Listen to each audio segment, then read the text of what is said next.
Philly F.A.M.E.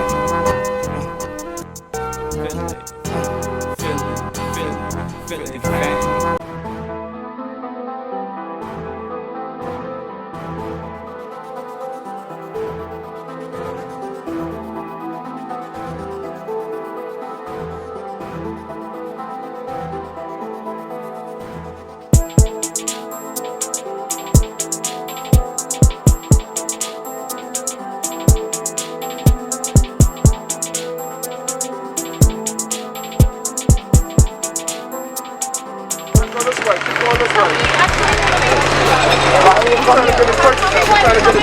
We're trying to get the turkeys out. Y'all in the way. Back up. Yo.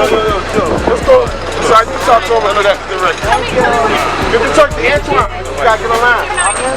With the turkey. Get up to stop the line. Teamwork, basically. This is like the desire to do it. Like, he gave the call. He obviously just took their phone calls and put them on. Hold on. Come on, let's do it. So it's a matter of us coming together as a team and something else. Try to continue on what we're doing. Can I get one over there? As I said, this is why he kills shit in jail. He may spend $40,000 a year and give it back to the community, but it costs the taxpayers $40,000 a year to keep him in jail. So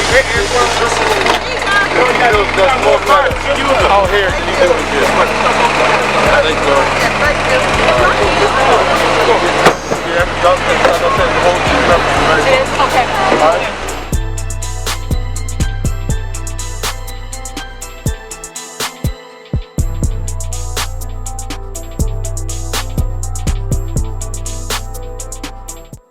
Alright, today we just finished the Meek Mill turkey drive, live from South Philly. Yesterday we did the Lil Uzi turkey drive, we captured all of that. It was both events was successful. Now we right here, with Troy Carter Jr., so speak a little bit about your relationship with him, how you know him, and the whole history with his father and stuff like that. Well, going back to my Major Figure days, and managing the Major Figures group, one of the beauties about it connected me with a lot of different people. And I would say during that time, guys like Troy Carter, Mark Byer even, was guys that I considered like my mentors in the music business, because they was a little bit more advanced and more involved with the music business before I got into it. So throughout my relationships with managing Major Figures, I met Troy Carter through the music business, and at the time he was actually interning for Black Friday. Black Friday was the management company, was a premier management company out of Philadelphia at the time, and they managed Eve, Freeway, Young Guns, and a couple other different, even Beanie Siegel. They managed him as well. I know they like how they collide. He roll with rock, you rough ride, but we Black Friday tied. So Troy was a young, hard-working executive at the time, and me and him just connected. We connected, in ways that later on in the future, later on down the line, I learned how strong our relationship was.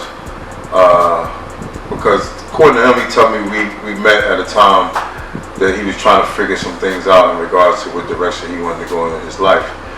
And I didn't know what or how meaningful and significant my relationship or him meeting me was at the time. But I guess 20-some years later, I guess it really meant something, because regardless of my past and mistakes that I might have made in my life, one thing I always appreciated about guys like Troy Carter Sr. is that we always still remain to be friends. So that's the relationship on how me and Troy Carter Sr. met. And me and this guy, Faded at Tri-State, December 29th. We out here, just doing a continuation of what him and his father, relationship and my relationship with his dad is. Just we hustling. We trying to make some things happen. So Troy kind of is like my nephew. Like, his father's like brother. So this is like my nephew, and Troy. He's on his grind. He's moving up. He's working now with Live Nation Urban. He just popped up out of nowhere on me and told me he wanted to do some shows. He wanted to be a big time show promoter. Right. So I said, well, let's start from the ground up, and he came up with the idea of us coming up with Fate of the Tri-State. It's opportunity here, so you know what I'm saying. Like for myself personally, I spent time in LA. I grew up here, you know what I'm saying, but being able to go out in California and do some internships under Scooter Braun, you know what I'm saying. I got a lot of game out there. I learned a lot. Scooter Braun, who Justin Bieber manager, correct? Yeah, Justin Bieber, Ariana Grande, Dan and Shay, you know what I'm saying. So I've been able to learn a lot from some good people, you know what I'm saying. So I'm really fortunate for that.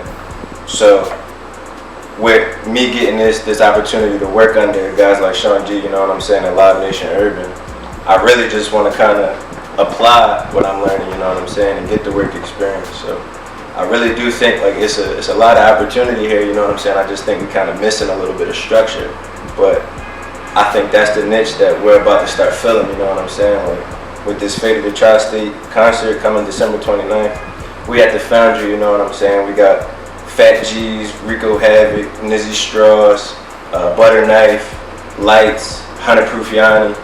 I got everybody. That's everybody, you know what I'm saying. But it's gonna be a dope event, you know what I'm saying. That's for the most part who's moving and shaking the city, you know what I'm saying. It's a couple people we missed out, but we coming back, you know what I'm saying. Like this first one is just laying the foundation for the artists in our city. So I think we've been covering a lot of ground together, you know what I'm saying, like already. So I think this first one. And this first one, we chose a small market, small venue, 500 people, you know, could fit in this venue. And we want to start out small and build it up organically so we can really keep control of the direction that we're trying to really get these guys and start help really building out their touring experience. And the touring experience, we still trying to make sure that we stay in like Live Nation type venues because it's a hard ticket sale. It's a sale where the consumer actually got to go to the site and actually purchase a ticket, and that's how you really build up a real strong hard ticket sale career. So with Troy having that outlet, that's a major opportunity for these young guys coming out of Philly, and with Live Nation actually building out their urban division with Sean G and guys like that, it really makes it really a solid opportunity for the up and coming artists. So we just trying to build it up and then turn it over to guys that's more experienced and can help give us more direction as well. All right. So speak a little bit about who his father went on to become. You know, like he started off with Black Friday. Now we'll talk about a little bit about what he currently doing now. Troy Carter Senior right now is doing a whole lot of everything, man. He's actually right now the head. What Troy his title is? The head of creative services. Yeah, creative service and content head of creative service and content over at Spotify. So Troy started out, of course, with Eve, and then he had Eve, Freeway, Angie Stone, and Flowetry, and a few other artists. And then after that, he ended up selling that company to a place called Sanctuary. And then after they went to Sanctuary, you know, that might have dissolved. And then Eve went different directions. And then he get Lady Gaga. And basically, you know, it was history from there. So with him, you know, now not managing Lady Gaga, he's getting more into the technology thing. And he's focused on Spotify. So, and that's another opportunities that's there as well, because he have given me opportunities, introducing me to people at Spotify. Tuma, shout out to Tuma, that's my man. He always look out for Nizzy Straws. He look out for Meek Mills, and Rock, and Uzi, all our Philly guys. So shout out to Tuma over there at Spotify. But Troy has been very significant and very instrumental and my inspiration, for real. It's really inspiring me, you know, to basically want to do better. You know, so that's, you know, been a good motivating for me. Even when I was in prison, Troy always still accepted my phone calls. And I felt like I was a part of the Lady Gaga rise, because I remember he told me September the 7th, they went to radio to buy radio ads, I think in 2014 with Lady Gaga. So it seemed like I was there for the whole ride to see her start out from just a young aspiring artist and becoming bigger than Madonna or Madonna type celebrity. So it's just good, to have those relationships and people that still believe in you and having confidence in you. Yeah, that's right. Now being 22, you know what I'm saying? Like, be able to kind of grow up and experience all that. Like, I don't know, everybody ain't built for it, you know what I'm saying? Just the music industry in general is kind of like, I don't know, you gotta be in it to know what I'm talking about, but it's a lot that come with it, and it's a grind, you know what I'm saying? But to be able to kind of get that firsthand, you know what I'm saying? Like, I understand that. That's what I'm here for it. So to be able to bring that, like I said, to the city, you know what I'm saying? Like, Come back. we're gonna be able to really leave that mark like we should. Like, and it's just about us getting our package right to be able to bring it to these outlets, you know what I'm saying? Like, we got the world at our fingertips, we just gotta really show them that this aspect of things is on point, you know. And we on do for self. We got all kind of relationships, we got all kind of connections, but just like they say, God bless the child that got his own. So you have Lord Troy Carter here, he knew his relationships, his influences that he had, but at the end of the day, his whole thing is like, look, I got the grind. Right. And that's how God's, and that's what I appreciate about him. He ain't trying to really like use his dad name or nothing like that, but he ain't ashamed of who his dad is. He ain't in opposition to that, because some people get caught up in that. They get caught up in who their dad may be, and they will, I want to make it on my own. All right, it ain't nothing wrong with making it on your own, but experience is not always his best teacher. And the reason why I say experience is not always his best teacher, because you can use your father, your uncle, and different people as examples and not make the same mistakes and use that information that they got, because information rules the world. You don't need money. You need information. That's right. So once you get the information, information is the new currency. So it's like, that's what I appreciate about Lord Troy Carter Jr. He come down here and he giving me direction. He like, look, and that's why I'll keep all young guys around me. Guys like Troy Carter, guys like Shaheed, you understand, Tiffany, you know what I mean, my whole squad, even my son, you know what I mean, I keep like youthful people around me, because these where the fresh ideas and the innovative ideas gonna come from, and it inspires me and it motivates me, so it keeps me like, you know what I mean, ambitious. So that's what I like about being with guys like Troy Carter Jr. and having this opportunity to bring this opportunity to the city. See, what I like about being with Unc is that, like, dealing with these guys with this show December 29th and all that, we got structure, you know what I'm saying? We got OGs to come in and keep everything in line, you know what I'm saying? And make sure we all stay on the same page, just because we a bunch of young guns out here, everybody kind of doing their own thing, so to be able to bring it all under one umbrella, like, and keep everything wholesome, that's where it's at, you know what I'm saying? And the new generation, like he said, can come up closer knit, you know what I'm saying, than maybe the previous ones. But like, it's a new age in hip hop already, so it's just timing. Like, timing is everything for us. And it's here in Philly, man. It's here in Philly. So it's about us embracing it and capturing it. We got to get Mont Brown in here.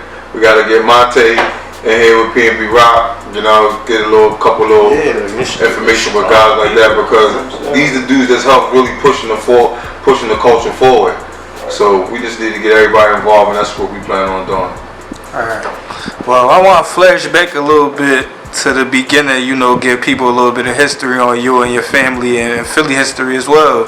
I mean, I want you to speak on the 3 phases of the growth and development Islam of your family, because you told me before that y'all started off in the Moorish Science Temple and then going to end up transitioning to the Nation of Islam. And, Philadelphia, notorious back in those days, we had, Muslim mosques and places in Philadelphia. So speak a little bit on that.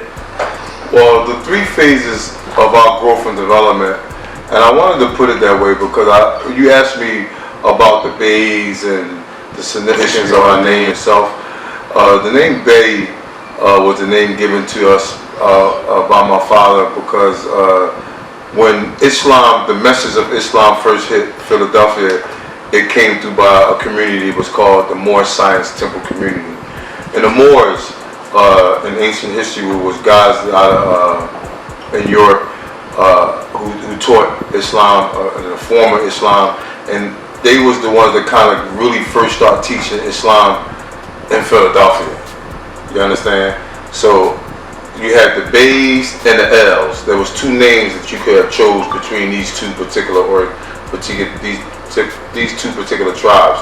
My dad chose the name Bay because the Bays was the warriors. The Bays was the people who protected the kingdom, so to speak. So he chose that name. And through the emergence of the Nation of Islam after the Moorish Science Temple, which was the most popular form of religion that was being taught in America at the time. After that, then Elijah Muhammad came, you understand, and started teaching Islam, and that movement grew. That movement became real significant, over 1 million members. That's where Muhammad Ali was a part of that organization, and many different people was a part of that organization. So my parents and my father and them, we became part of the Nation of Islam. So that was another form, another militant, black nationalistic point of view of Islam that we went into. So we went from the Moorish Science Temple community to the Nation of Islam, and then we went, after Elijah Muhammad died, we came into the religion after his son started teaching, Imam Warfdi Muhammad. He was teaching what we consider to be the pure religion of Al-Islam. You understand? So those are the 3 phases of our growth and development in Islam in America. Basically, the Moors, the nation, and then what we consider to be orthodox, the true way. Alright. So now we're in 2017 going into 2018. You see it's a lot of gentrification going on in the city. Like they saying Philly is on the rise, Philly about to be booming and stuff like that. So let's talk about the influence of you guys on the culture, and you know, bringing a lot of celebrities that made it from Philly back into the city and help them, you know, get them to help contribute to what you guys are doing as well. That's a good topic, because we need resources. Philly went through what we call a brain drain, where our most valuable assets left the city. You understand? Educated people left the city. Executives left the city. Talent left the city. So we went through a process of a brain drain. So the thing is now, what do we need to do to build some type of incentive to bring our most valuable assets back to the city? I can name a group of guys or a group of executives that's out of the city of Philadelphia that almost can control the entire music business, or entertainment business. You understand? But again, the disconnect that's there between our executives and the disconnect between the culture of the re-emergence of hip-hop in Philadelphia. So the call is to call all of our most valuable assets back to Philadelphia, because we need these assets. We need Troy Carter Sr. You understand? We need Ryan Press. Troy Carter Sr., let me tell you what he does again. Troy Carter Sr. is distribution. Just putting it all in a nutshell, that's distribution. Spotify got 135, 140 million followers.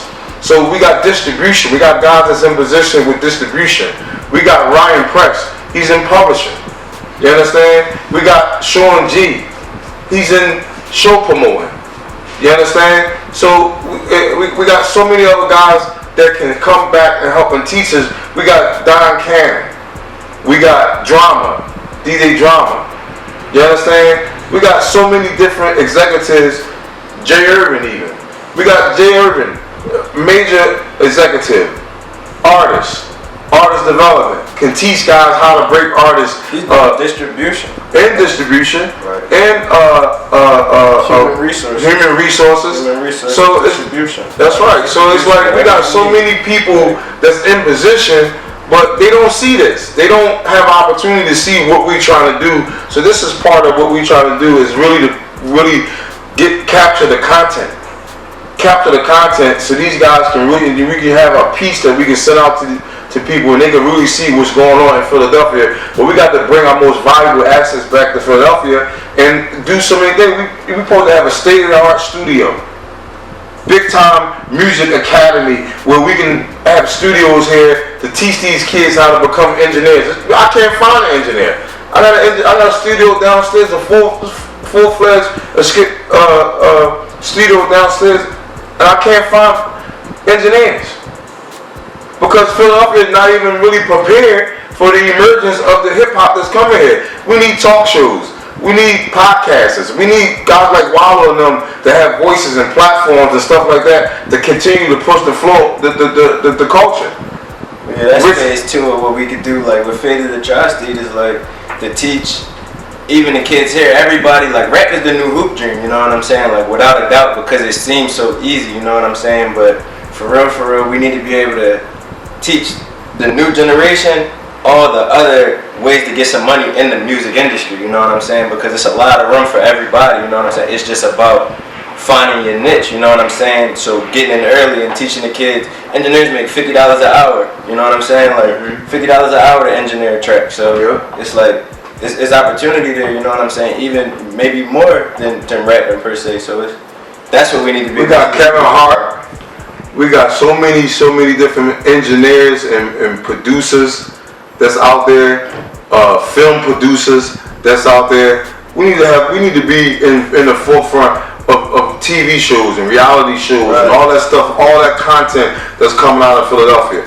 And nobody's saying that it's not going to be done. We can't do it. These are the common conversations that we have, but we have to get the executive, we have to get the people, the talent. You understand? Back in the room, so we can have the discussions and so we can be productive. Boy, what's up, bro? Who about to have another boy? Yeah? He over there. That nigga rolling, huh? That nigga rolling. He put that fucking work in for real. Turkeys will show he doesn't deserve to be in jail. He paid for a Thanksgiving giveaway for local families today. NBC 10's Lauren Meek shows us how supporters hope this draws attention to his case. On North 52nd Street, the bus pulled up with the message, "Stand with Meek Mill." But it's the truck behind it that drew the crowds today, stopped with turkeys on the day before Thanksgiving. Protocols, Meek Mill, give it back to the community. The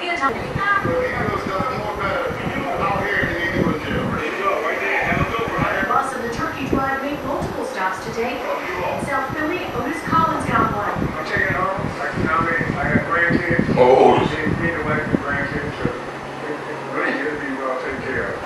In Parkside, Meek Mill family responded to White picked up a turkey with her mom and 7-month-old. Hopefully it'll bring some attention to my own situation. But he do care about his neighborhood. Among those in the free Meek sweatshirts today, Meek Mill's uncle Ronald Parker, touched by the support he's seen for his nephew. To see that my nephew has almost came back pretty much in this community. Today he says he's happy to be a part of the effort to give back, helping others for a holiday Meek Mill won't spend at home.